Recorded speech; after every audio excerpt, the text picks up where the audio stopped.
You're in the Business Insurance Zone with me, Steve Savant, national financial columnist and financial color commentator. This week on The Biz, our personal performance series. And on today's show, getting into a producer's zone with sports psychologist and performance coach, Dr. Jack Singer. When it comes to life insurance, annuities, long-term care, disability, or group pension plans, we're the news you can use. Well, welcome everyone to the Business Insurance Zone. I'm your host, Steve Savant, and we're broadcasting live to a nationwide audience of financial advisors right here in Fountain Hills, Arizona, home of America's largest fountain. And on today, we're doing all this week, we're doing personal performance with Dr. Jack Singer. Maybe you've seen him on ESPN Sports, maybe on Fox Sports, all the different media outlets. Doctor, welcome to our show. Thanks so much. Great to be back. And I'm glad you're back, and we've had you on. If you've missed any of his shows, we have this all on our archives. Just hop out to our site, www.brokersalliance.com. As soon as you come to our homepage, you'll see a big red button. Hit the on-demand button and just look up Dr. Jack Singer, Personal Performance Series. This is our second time with him. And we also had him on our One for the Money retail show, our consumer show. And if you want to catch that, that's out there as well. Well, Doc, I'm so glad you're here. We had so much fun last time you were here. And, you know, people are really wanting to know how to really up their game. Really, this is the name of the game. Everybody wants to know how to do that. They think it's impossible to do that, but it really isn't impossible. Everybody can up their game, and you don't have to be an elite athlete to do it. Now, when I first had you on, I was trying to wonder, can I transfer everything you're teaching high-end athletes? We're talking professional, NHL, NFL, Major League Baseball. Is that transferable to our high-end producers? Everything is transferable directly because the behaviors are the same, Steve. It's just that the job is different, but the behaviors are the same. For example, you remember last time we talked about your internal dialogue dictating what you're going to do. It's the same thing for a producer as it is for an athlete. If you have a negative internal dialogue, it's going to lead to negative performance, whether you're an athlete or a producer. Well, when you talk about getting into a producer's zone, and I think about people saying, I'm in a zone, like one day I was writing tweets and blogs, and I was in a zone, and I couldn't do no wrong. And then another day I was like, I couldn't write a tweet if my life depended on it.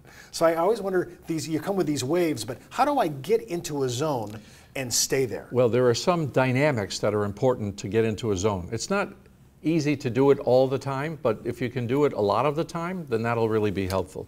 And one of the things is you have to have clear goals. As a producer, what are my goals today? What am I trying to work on?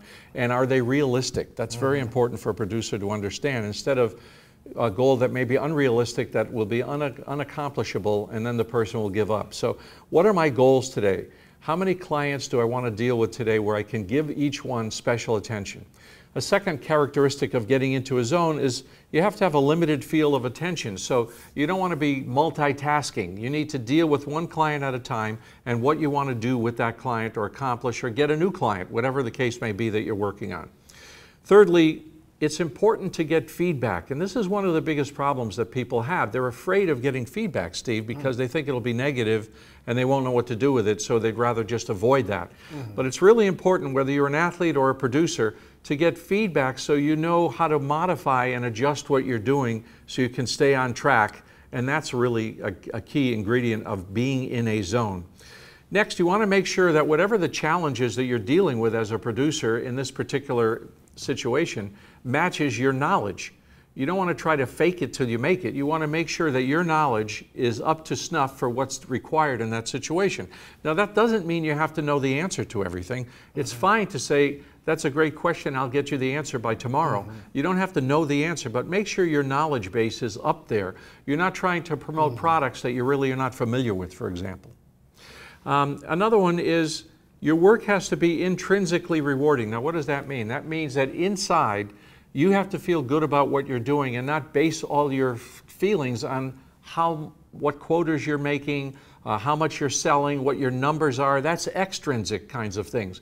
Intrinsically, you need to know that you're providing a quality service for your clients, and that's what the critical thing is, that you've made a difference in the lives and families of your clients, and you're helping them to preserve wealth and protect their wealth. And that's an intrinsic kind of reward, and that's very important in getting into a zone.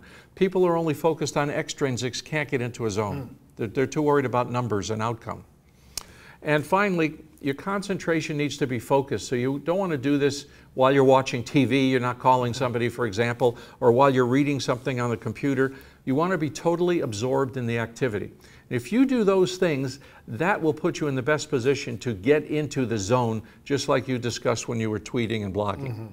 Well, I'm thinking of when we are people that are supposed to introduce our clients to clear goals. Right. But I'm surprised all the time that we ourselves don't have very clear goals. That's right. We need to practice what we preach.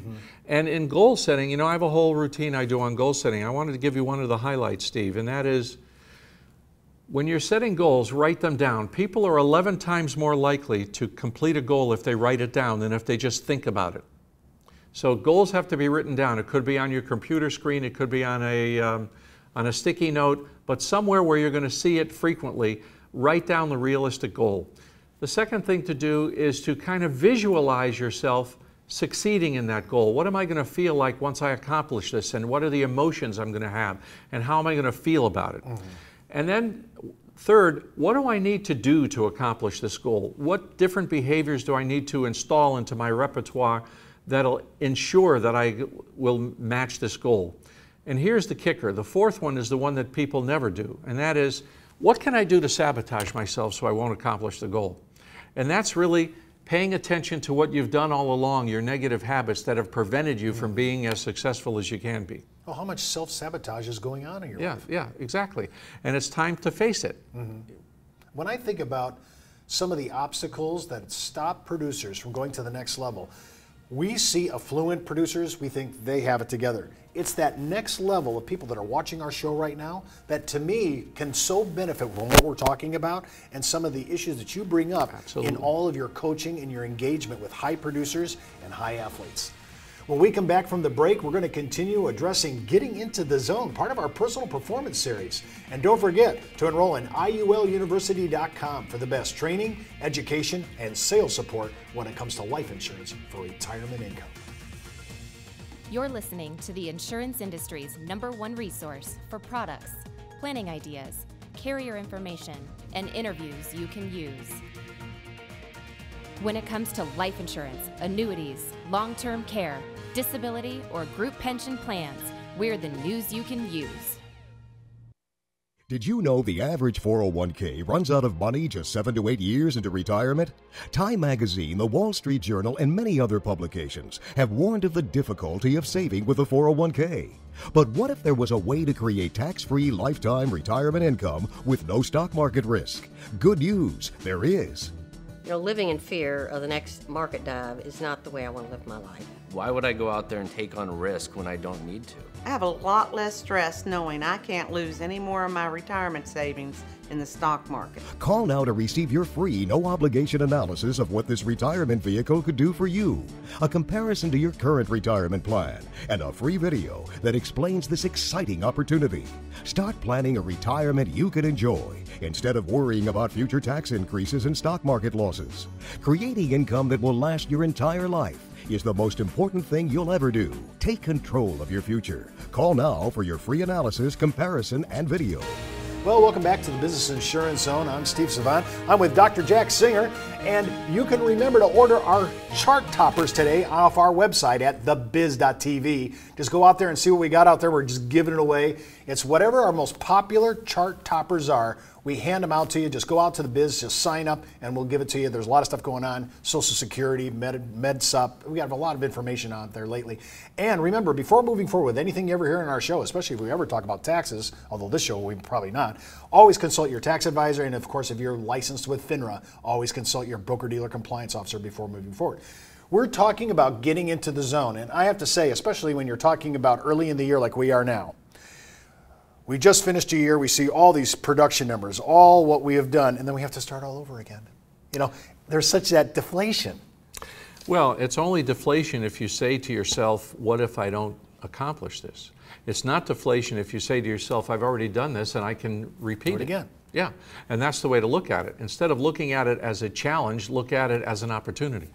Well, I'm looking at this about limited field. We talked about in the first segment. We're so into everything. We have our fingers in all things. Right. how can we, it's not wrong to confine ourselves and put some boundaries around our practice. No, we really need to do that. For example, you know, I work on a lot of things. I have a private practice. I work with athletes. I work with, produce shows. I speak for conventions. So I'm all over the place. But I segment my week into what I'm going to do. On a certain day, I'm only going to work on this. And on another day, I'm only going to work on this. And that's the way that I can direct my thinking so that I have a much better chance to get into a zone and into a flow. And that's the key. We want to get into a flow so that what we're doing with our clients and prospective clients will help us to feel like we're really enriching their lives as well as taking care of our own needs. When we talked in the first segment, you talked about getting client feedback. I know one of our registered rep producers has a quarterly meeting with clients that are on his board, who see him when he speaks in public seminars, who read his material, and they give him, I think, invaluable feedback. And he does that whether it's going to be positive reinforcement or even some constructive criticism. Yeah, that's great. And you know, it's almost like having a focus group, always watching what you're doing. And you know, people who do that are people who really are self-confident, because they know that even if it's negative feedback, it's positive feedback, because it's going to help them to modify their behaviors in a positive way. So there's nothing threatening about negative feedback. Well, I like this other thing we talked about in the first segment. When we talk about knowing your area of expertise or the product of expertise, I really love the thought that I don't have to be a gun in every single arena, but I do know I have to know where to go to get it. Right.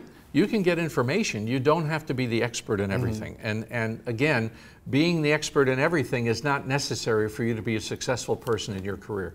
One of the points of this is we just did a show a couple weeks back on Medicare supplement. I have to admit, that wasn't my forte. When I went in and I researched it, I knew exactly where to go to get this information. Then when I saw it was too deep, I looked for a lower entry level education, and I found that as well. The net is so unbelievable, and in our arena, we have resource material that can back up. So if you say, Steve, I want to get into this area, but I'm really not really accustomed to it, resources everything. It's not what you know now. I said that's what I'm getting out of this. It's not what you know. You know, it's who you know, or where can you get it. Right, absolutely. And that's the important thing. And you don't have to do it all yourself. You can hire virtual assistants, for example, who will search those things for you and take care of a lot of the busy work that you really don't have the time to do, and make it easier for you. Now, when you were talking about the intrinsic, extrinsic, and I never heard the yin and yang of that. It's kind of a nice dichotomy. If I'm a producer and my area, central core area, is in retirement planning, because we're in a lot of areas, but let's just say retirement planning because it's big right now. Intrinsic, extrinsic. What would be my intrinsic format? What would be a format for extrinsic when I'm looking at retirement income with seniors? Well, we're talking about intrinsic reward for yourself. The intrinsic reward is knowing that you are helping these families so that they can live in a secure way and be happy. That's your intrinsic reward. The extrinsic reward is the commission that you make if you're selling them products, okay? But the intrinsic reward is really what drives the train, because if you're not happy with what you're doing for people, nothing's going to work. You'll come across as fake. Now, is that true, would you say, across the board, no matter what business you're in? Yeah, so that's universal. It's universal that if you can find a way to intrinsically reward yourself and recognize you're doing a good job for people and you're really helping people in their lives and what have you, that will drive your engine a lot better than simply what the numbers are that you're accomplishing. One of the reps that wrote me an email at the end of the year said he was trying to figure out how to focus because he's so unfocused. He has such a, he said he has a, the phrase he used was, I turn my head on the slightest thing that hits my peripheral vision. Well, that's a very interesting comment, because when I hear somebody talk like that, I examine them for attention deficit disorder, because that's one of the common traits of attention deficit disorder, is that random things will distract you from your thinking.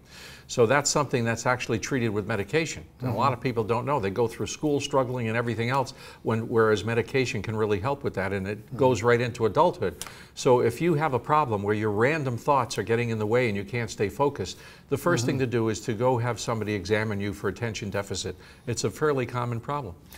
I don't think there's anything wrong, and I'm going to ask you this. Is there anything wrong with taking certain things, saying, hey, you know what, I found out that this is not really helping me personally, intrinsically, and I'm not really making that much money extrinsically. I think I'm going to remove that from my practice. Absolutely. It's always important to remove and build, remove and build.